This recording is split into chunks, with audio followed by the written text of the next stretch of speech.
According to the Partnership for Public Service, the department is ranked 19th out of 19 among the large federal agencies on overall employee satisfaction.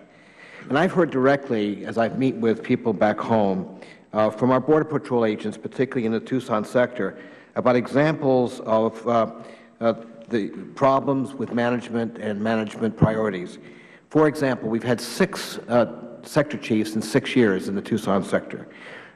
We've had concerns raised by the people who are on the ground, the men and women who protect our country, the Border Patrol agents, of inattention to priorities, beginning with the most basic employee needs. For example, I've been told that currently employees or agents are unable to purchase uniforms and boots that they need to report for duty. Additionally, I understand that our agents assigned to forward operating bases along the border have been charged with 24-hour staffing for up to a week at a time with no overtime or rest. So my questions are these. What impact do you think these policies and the dissatisfaction amongst our Border Patrol agents has on our security and the effectiveness of the administration of departmental functions? And what do you believe the department can do to improve the leadership and management of the workforce? Thank you, Mr. Ranking Member, for that question. DHS, in my opinion, in Washington, D.C., is probably one of the most difficult places to work for a variety of reasons. One is the mandate we placed on them. They have to wake up every morning and, again, protect all people from all things all the time. They have zero margin for error. Additionally, no other department, I would argue, interacts with the American people on such a personal level on a daily basis as does DHS, which makes their job, again, extraordinarily difficult.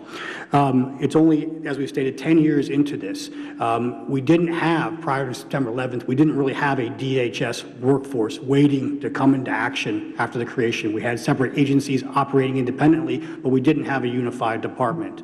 And this dynamic over the last 10 years has taken its toll. But I do believe the department has made significant strides in trying to create a Homeland Security personnel cadre to tend to those individuals, to have career paths for them, to do the best they can to meet their needs and demands. And that's something they're going to have to continue. We have to have a Homeland Security workforce where individuals that are working at the department are familiar with the agencies and people that are working at the agencies are familiar with the departments. Again, the greater challenge for DHS is it's not just an internal issue. They also have to do this with the state and local governments, and they also have to do this with the private sector. So creating a workforce with such a broad mandate is going to take time, and it's going to take some strategic investment. Thank you.